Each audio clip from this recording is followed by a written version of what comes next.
नमस्कार दोस्तों। आज मैं आपको अपनी प्लानिंग शेयर कर रहा हूँ कि अभी हम 27 तारीख को मैं कहाँ जाने वाला हूँ और एक ऐसी जगह जाने वाला हूँ जो भारत में बहुत मशहूर है। और उस मंदिर का नाम है, मतलब मैं एक मंदिर जा रहा हूँ और उस मंदिर का नाम है खाटू श्याम जी का। खाटू श्याम जी का जो मंदिर है वो भारत में बहुत प्रसिद्ध मंदिर है और ऐसा कहा जाता है कि जो भी खाटू श्याम जी के दरबार जाता है और जो उनसे जो भी विनती करता है, जो भी इच्छाएं मांगता है, उनकी इच्छाएं पूरी होती है। और आपने देखा होगा कि बहुत सारी जो फोर व्हीलर गाड़ियां होती है उनके पीछे लिखा होता है कि हारे का सहारा खाटू श्याम हमारा। तो वो खाटू श्याम जी का मंदिर वहीं पर ही है, राजस्थान में। और 27 तारीख को मैं जाऊंगा, ट्रेन से जाऊंगा और यहाँ से सुबह 6 बजे मेरी ट्रेन है और सुबह 6 बजे ट्रेन है और शाम को 6 बजे मुझे जयपुर ट्रेन उतार देगी। और फिर वहाँ से मैं बस से जाऊँगा। बस से 60 किलोमीटर मुझे जाना रहेगा, मैं 60 किलोमीटर जाऊँगा। बट मेरा 28 तारीख का दर्शन करने का टिकट बुक है। और आप, हाँ, अगर आप भी खाटू श्याम जाए तो पहले दर्शन करने की टिकट जो ऑनलाइन अवेलेबल है आप उस पर बुक कर सकते हैं। कोई चार्ज नहीं है दर्शन करने का, कोई भी टिकट बुक करने का कोई चार्ज नहीं है, आप अपने मोबाइल से कर सकते हैं। तो मैं आप लोगों को आज बता रहा हूँ कि खाटू श्याम जी कौन है। मैं आपको लोगों को बताता हूँ जितना मुझे पता है और मैंने पढ़ा है, तो मैं इसे थोड़ा सा बता रहा हूँ। अगर भूल चुको तो मुझे क्षमा कर देना, ठीक है। तो मैं बताता हूँ कि खाटू श्याम कौन है। आपने महाभारत के नाम से सुना होगा और पूरे विश्व में महाभारत तो फेमस है ना। महाभारत का नाम है, महाभारत लिखी भी गई है। तो महाभारत का ही पात्र इसे माना जाता है बर्बरीक का, है ना। बर्बरीक आपने नाम सुना होगा और मुझे भी मेरे गुरु नीरज कुंदेर जी ने एक बार बताया था बर्बरीक जी के बारे में। तो उस समय मुझे पता नहीं था और मैंने काफ़ी थोड़ा बहुत पढ़ा था, मुझे पता है। और जो भी गाड़ी के पीछे लगा रहता था उन्होंने मुझे बताया फिर उस समय कि देखो गाड़ी के पीछे तुम देखना, हर गाड़ी के पीछे लिखा होगा हारे का सहारा खाटू श्याम हमारा। तो उस समय मैंने काफी गाड़ियों पर देखा था। आज मुझे मौका मिला है कि मुझे वहां जाने के लिए, खाटू श्याम जी के दर्शन के लिए। और कहते हैं कि वहां पर सभी की मुराद पूरी होती है, तो मैं भी जा रहा हूँ और आप लोगों को जरूर बताऊंगा कि कहाँ से कैसे जाते हैं और कौन सी ट्रेन से जाते हैं। तो मैं तो अभी इंदौर से जाऊंगा 27 तारीख को सुबह 6 बजे। हाँ, तो कहाँ पर था कि खाटू श्याम कौन है। आपने बर्बरीक का नाम सुना है, महाभारत का ही पार्ट है। बर्बरीक भीमसेन का पोता था, जो भीम था उनका पोता था। और बर्बरीक किसका पुत्र था? घटोत्कच का, ठीक है। भीमसेन का पुत्र घटोत्कच और घटोत्कच का पुत्र बर्बरीक, है ना। बर्बरीक बहुत शक्तिशाली था। तो बर्बरीक को भी वरदान प्राप्त था, 9 देवियों ने वरदान दिया था और 3 बाण भी दिए थे जिससे पूरी दुनिया पर वो विजय पा सके, वो वरदान था। तो क्या हुआ था कि जब महाभारत शुरू होने वाला था तो बर्बरीक ने अपनी माता से आज्ञा ली कि मैं भी महाभारत में हिस्सा लेने जाऊंगा। तो उनकी माँ ने कहा कि तुम किस तरफ से लड़ोगे। तो बर्बरीक ने कहा कि जो भी हारेगा मैं उसकी तरफ से लड़ूंगा, मैं उसे विजय बनाऊंगा। तो ये बात श्री कृष्ण जी को पता चली। अब श्री कृष्ण जी को पता चली तो श्री कृष्ण जी ने ब्राह्मण वेश धारण कर बर्बरीक जब जा रहे थे उनको रास्ते में रोका, ठीक है। तो ब्राह्मण ने पूछा बर्बरीक से कि तुम कौन हो और कहाँ जा रहे हो। तो बर्बरीक ने अपना परिचय दिया और बताया कि मैं महाभारत में जा रहा हूँ। तो ब्राह्मण ने पूछा कि अब तुम किसकी तरफ से लड़ोगे। तो उन्होंने कहा कि मैं उसी की तरफ से लड़ूंगा जो हार रहा होगा, मैं उसे विजय बनाऊंगा। ब्राह्मण कौन थे? श्री कृष्ण जी। तो वो सोचने लगे कि अगर ये उनको पता था कि धर्म और अधर्म की लड़ाई थी तो जीत किसकी होगी? धर्म की, और अधर्म की जीत नहीं होगी। तो फिर उन्होंने कहा कि अच्छा, तो बोले तुम कैसे एक हारे व्यक्ति को जीता सकते हो। तो फिर उन्होंने बताया कि 3 बाण ऐसे थे कि जो पूरे ब्रह्मांड को अस्त व्यस्त कर सकते थे। तो उन्होंने कहा कि अच्छा ठीक है। तो वो पीपल के पेड़ के नीचे ही खड़े थे सभी, ठीक है। पीपल के पेड़ के नीचे दोनों खड़े थे। तो उन्होंने कहा कि ये जी पत्तों में छेद कर दीजिए। तो ठीक है, तो उन्होंने अपना बाण निकाला और भगवान का नाम लिया और उन्होंने हर पीपल के पत्तों में छेद कर दिया। और फिर बाण आकर कहाँ रुक गया? श्री कृष्ण जी के चरणों पर। क्यों रुका? क्योंकि श्री कृष्ण जी ने एक पत्ता अपने पैरों के नीचे छुपा कर रखा था।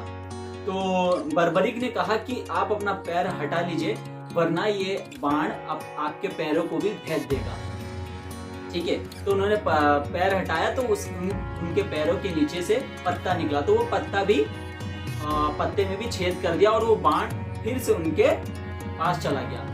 कृष्ण भगवान ये देखकर बहुत अचंभित हुए। ब्राह्मण अवतार तो था ही श्री कृष्ण भगवान का। तो उन्होंने बर्बरीक से भिक्षा मांगी। तो उन्होंने कहा कि मैं तुमसे भिक्षा मांगता हूँ। तो बोले, बर्बरीक ने कहा कि हाँ, आप जो मांगेंगे मैं दे दूंगा। तो उन्होंने ब्राह्मण ने उनका शीश मांग लिया। अब तो बर्बरीक ने तो वचन दे दिया था कि हाँ ठीक है। तो बर्बरीक को लगा कि ये कोई साधारण ब्राह्मण नहीं है। तो उन्होंने कहा कि आप अपने असली रूप में आइए। तो फिर कृष्ण भगवान अपने असली रूप में आए और उन्हें दर्शन दिए। फिर बर्बरीक ने खुशी खुशी अपना शीश उनके चरणों में काट कर दे दिया, मतलब भेंट कर दिया। और फिर कहा कि शायद मतलब मुझे इतना ध्यान नहीं है कि बर्बरीक ने कहा होगा कि मुझे महाभारत का युद्ध पूरा देखना है। तो श्री कृष्ण भगवान ने उनका एक पहाड़ पर या कहीं पर उनका शीश रख दिया, वहाँ पर रख दिया। और फिर उनका पूरा महाभारत का युद्ध हुआ कि जब पांडव जीत गए तो उस जीत का श्रेय किसे दे। तो श्री कृष्ण ने कहा था कि बर्बरीक पूरा युद्ध देख रहा था, है ना। तो उनसे पूछ लेते हैं कि कौन किसको श्रेय दे। तो जब सभी लोग बर्बरीक के शीश के पास गए और पूछा उनसे कि किसको श्रेय दे, तो बर्बरीक ने कहा कि युद्ध तो पूरा की पूरा श्री कृष्ण ने किया, है ना। और श्री कृष्ण का सुदर्शन चक्र चारों तरफ चल रहा था ये पूरा श्री कृष्ण ने समाप्त किया। कृष्ण जी उनसे बहुत प्रसन्न हुए बर्बरीक से। तो बर्बरीक को एक वरदान दिया कि कलयुग में तुम श्याम के नाम से जाने जाओगे और जो कलयुग बढ़ता रहेगा और तुम्हारा प्रचार काफी होता रहेगा। खाटू श्याम का, खाटू श्याम बहुत मतलब इंडिया में काफी प्रसिद्ध है खाटू श्याम जी का मंदिर। और जो भी तुम्हारे दर पर आएगा और जो भी तुमसे मांगेगा तुम उसकी मनोकामना पूरी करोगे। और बर्बरीक ने एक चीज कही थी, एक लाइन कही थी कि मैं जो भी हारेगा मैं उसके साथ रहूंगा। इसलिए कहते हैं कि जो भी गाड़ी के पीछे और वगैरह लिखा रहता है तो हारे का सहारा खाटू श्याम हमारा।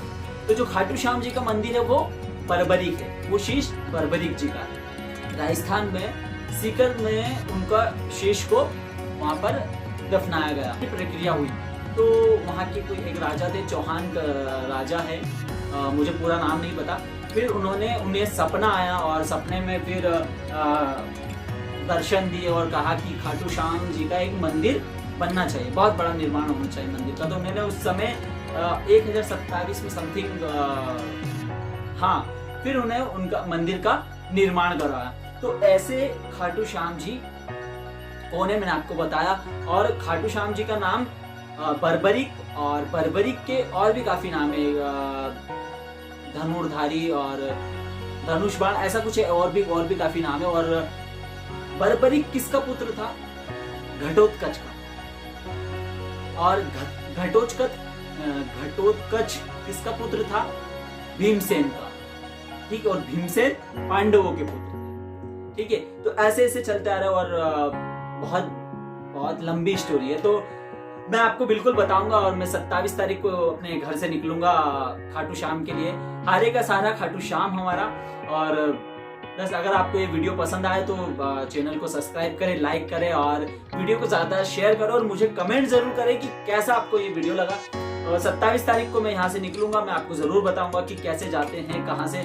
मैं यहाँ से इंदौर से सुबह 6 बजे ट्रेन से निकलूंगा और जयपुर के लिए, जयपुर मुझे शाम को 6 बजे उतार देगी बस। और फिर मैं जयपुर घूमूंगा और मेरी 28 तारीख को दर्शन करने की जो टिकट है वो बुक करनी पड़ती है। तो मैंने टिकट बुक कर दी है और मेरा समय है 5 बजे से 8 बजे तक के बीच में मैं कभी भी दर्शन कर सकता हूँ। और फिर बस मैं 27 तारीख को आपको बताऊंगा इस तरीके कि कहाँ से क्या है और कहाँ जा रहे हैं। अभी तो काफ़ी बारिश हो रही है, देखिए मैं आपको बाहर का नजराना बताता हूँ कि बाहर बारिश हो रही थी। अभी ये घर के बाहर बारिश काफ़ी हुई बारिश तो, और आज मैं कहीं जा नहीं पाया इसके लिए। तो फिर आपको बहुत सारी चीज़ें बताऊंगा कि कहाँ से कैसे जाते हैं। और मेरे हिसाब से ट्रेन की बहुत अच्छी सुविधा है।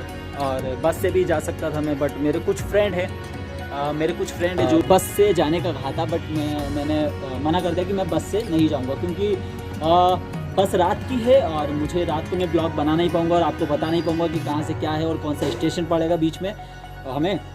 फिर मैंने कहा उन्हें कि मैं आप लोगों को सुबह जयपुर मिल जाऊंगा, क्योंकि वो जयपुर तक तो बस आएगी। इंदौर से खाटू श्याम की डायरेक्ट कोई ट्रेन नहीं है और डायरेक्ट कोई बस नहीं है। तो खाटू श्याम जी जाने के लिए आपको वहाँ से इंदौर से पहले जयपुर जाना पड़ेगा, फिर जयपुर से फिर बस में जाना पड़ेगा 60 किलोमीटर दूर, और फिर उसके बाद हम खाटू श्याम जी के दर्शन हो जाएंगे। फिर उसके बाद और भी कहीं आसपास घूमेंगे, आपको बताएंगे, और भी मंदिर है बहुत सारे। मेहंदीपुर बालाजी का मैंने बहुत नाम सुना है, तो अगर हो सका तो वहाँ जाएंगे, अगर बाबा ने बुलाया तो बिल्कुल जाएंगे, पर खाटू श्याम ज़रूर जाएंगे। और 27 तारीख को, और अभी टिकट बुक, हम बस टिकट बुक करने हमारे भाई गए ही हैं, सिर्फ मैं अकेले ही जाऊँगा और कोई नहीं जाएगा।